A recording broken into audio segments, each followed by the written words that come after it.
What up, guys? This is Richard here with very exciting news. I have my deck profile once again for Nekroz. However, this is the deck profile that got me top 8 at the Bethel Park Regional on Sunday. This past Sunday, I took 8th place out of, I believe it was 129.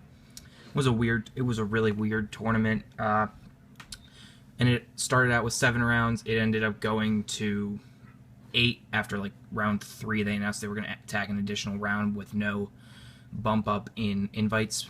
But either way, I still managed to get my invite, and I also managed to top 8 with this deck. So I'm very happy to give this deck to you guys and see what you think. So here's the deck. We have 3 Manju of the 10,000 hands, 2 Senju, 2 Shurit, 1 Nekroz of Decisive Armor, 1 Gungnir. I run 2 Valkyris. I'm contemplating putting a 3rd in. A 3rd might have helped me in my losses, and since I forgot to mention, my losses were against the mirror match and against Glyforts, so pretty respectful losses. But I'm happy with what 2 did for me. If I was to put a 3rd in, I would probably sub out the the Mystical Space Typhoons for 2 Maxis and a 3rd Valkyris. I don't know. I may or may not, but I'm pretty happy with 2. I'm running 3 Unicorn. I'm running 2 Trish. I know a lot of the decks are running 1, but it's nice to be able to go into a second one. You have the 1, at least for the effect. It's always nice to have that 2nd to negate a targeting effect, or just to go into another banish if you can.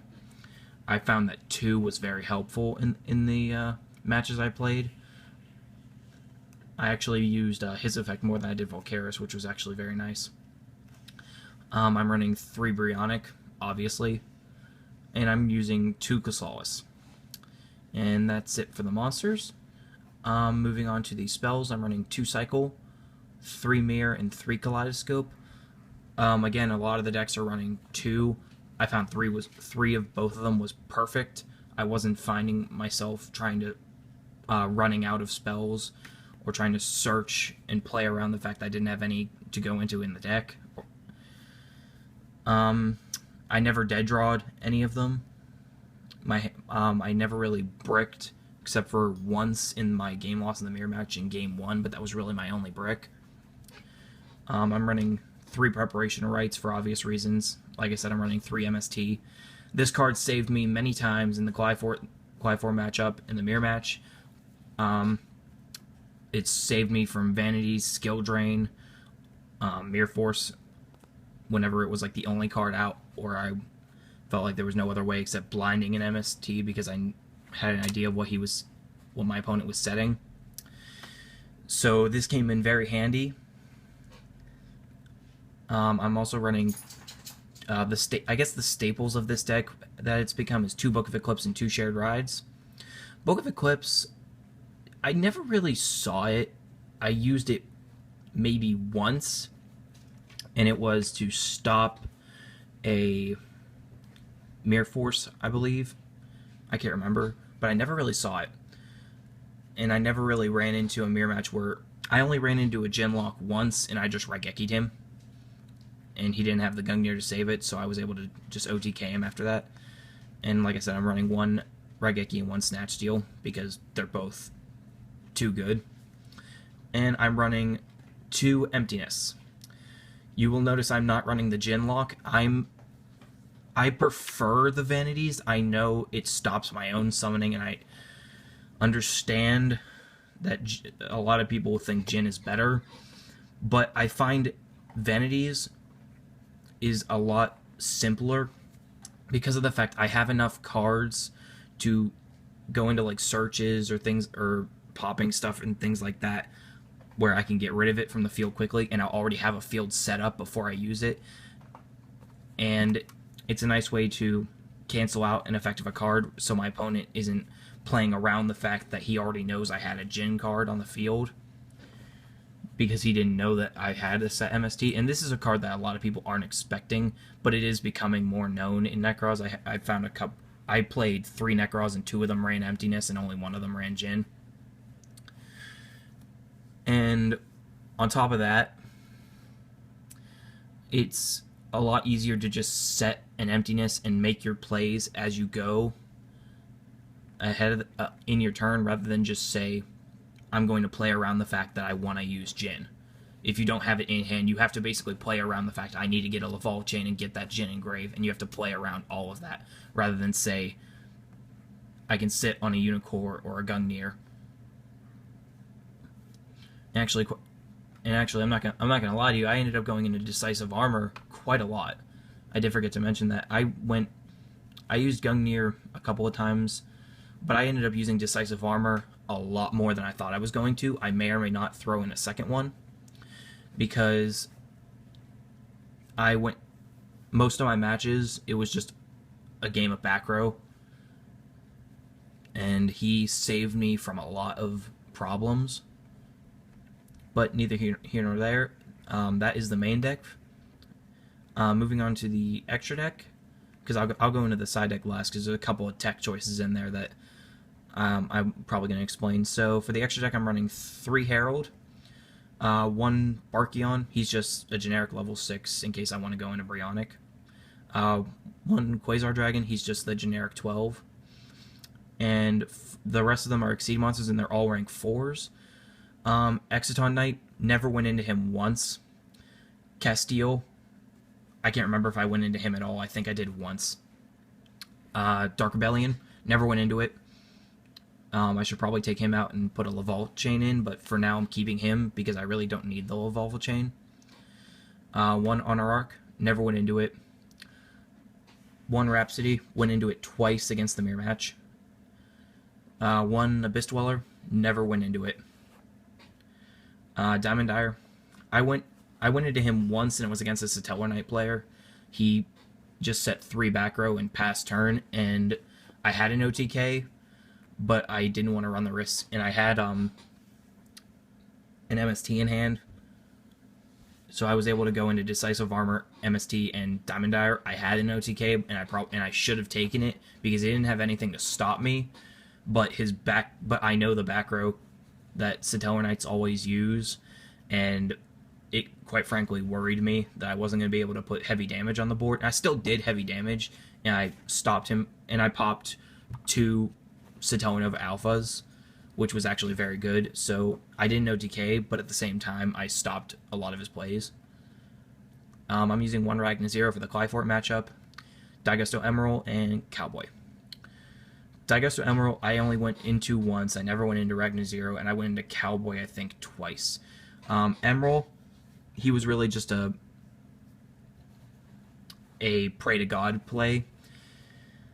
I needed a draw that could basically win me the game, and I had the ability to go into Daigusto, and his draw basically won me the game. He is the whole reason I won that match, which was very lucky, because I ended up drawing into a Preparation of Rites, and that basically won me the game. So, yeah, moving up. Like I said, I'm not running Laval Chain because, I mean, aside from maybe throwing Shuart in the grave or one of the Searchers on top of the deck, I don't want to see it. I don't need it, because really, I feel like if you want to have any of your cards on top deck, you want Preparation of Rites topped. Because, quite frankly, I'd rather not give... I mean, whereas I can probably OTK with these guys, I really don't feel like giving up my normal summon. And I don't feel like hitting a warning and just stopping the play there. Anyway, moving on to the side deck. I'll save the spell for last, because that's the tech choice that a lot of people were confused on at the regional. So for the mirror match, I'm running 3 Kaiku, the Ghost Destroyer. I used him a couple of times. He came in handy quite a lot. He was a good way of stopping Volcaris and other things like that, and stopping like the mirror searches.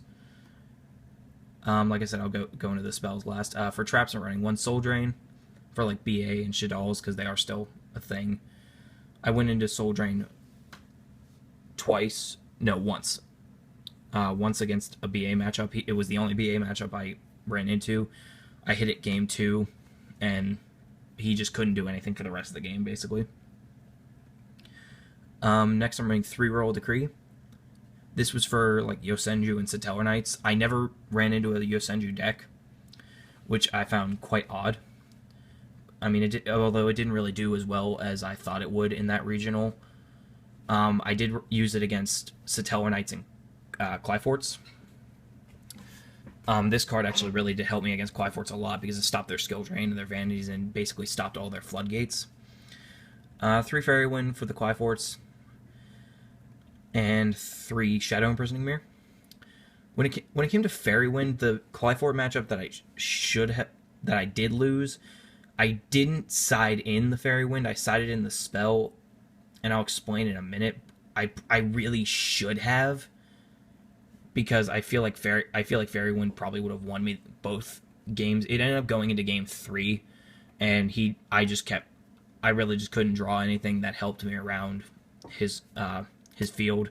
He sat on a skill drain and I think it was a stealth with a sacrifice. There really wasn't much I could do.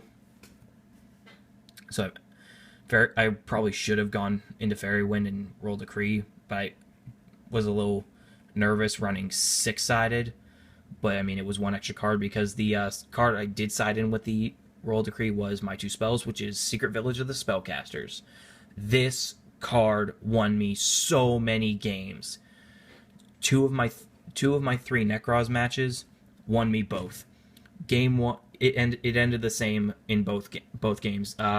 Game 1 for both my wins, I just sacked them. I stopped everything they could do. I was able to get damage out early and either vanities them or shared ride. Basically all the staple spells and stuff, and I just crashed them game 1 with unbelievably smart plays. And game 2, both games I turn 1 or 2 either started out with or drew into Secret Village. For those of you who don't know, Secret Village, if I control a spellcaster and my opponent doesn't, he or she cannot activate spell cards. And same goes for me. If I don't control a spellcaster, I can't. But basically the way this ended up was drop this card. Most of them weren't running the Princess or the Great Sorcerer, and they never saw their Kaiku side decks. And basically drop this turn 1 or 2. They can't go into their grave searches because they can't activate it from grave. They can't activate any of their staples. So Snatch Steal, Book of Eclipse, Raigeki, all of it was not a problem for me. It basically shut down the deck, and they had to rely on Volcaris. And I just kept punching them until they no longer could use it. This card actually does work in Clyforts as well, because they can't activate their pendulum cards, and they can't activate their sacrifices. But the game, I only played 2 Clyfort decks. The first one, I never saw it, but I did win, so it wasn't a problem. The second one, like I said, it was a game 3 loss. Game 3, it kind of backfired on me. He had a sacrifice and a scout on field. I put as much of my hand as I could on the field. I believe I was sitting on like a Gung and a Unicorn or Trish or something like that. But I activated Secret Village, and it stopped the sacrifice because he couldn't activate it in grave. But what I didn't know was that he could still use the scout that he had already activated. I mean, I knew he could activate, but what I didn't count for was the fact that he had an out for it. He immediately he just went into stealth and just pop, basically. I kind of dwindled his deck as much as I could. I didn't realize he had the 3rd stealth, because I assumed most of them just ran 2. And he had already basically gone into 2 of them. And rather than bounce the Secret Village, he just bounced my entire field, basically, with a carrier and a stealth. And at that point, it was basically game. because I had nothing I could do. Secret Village was basically killing me at that point, which is where I kind of feel like I should have just ran Fairy Wind, because if I had drawn that instead, I'd have given him probably at least 1,000 points of damage, maybe not 9 to 12 basically, and I probably would have won game at that point, because I think he was down to like 500. So if I just gone into Fairy Wind, opened it up, I'd have won game, and I probably would have gotten top 4. But neither here nor there. This card did win me a lot of games, because not a lot of people expect it, which I'm actually fairly surprised about. This is something I've seen a lot, and this card is too fucking broken in the mirror match. Like I said, because you just lock everything out, and all they're relying on is their searches.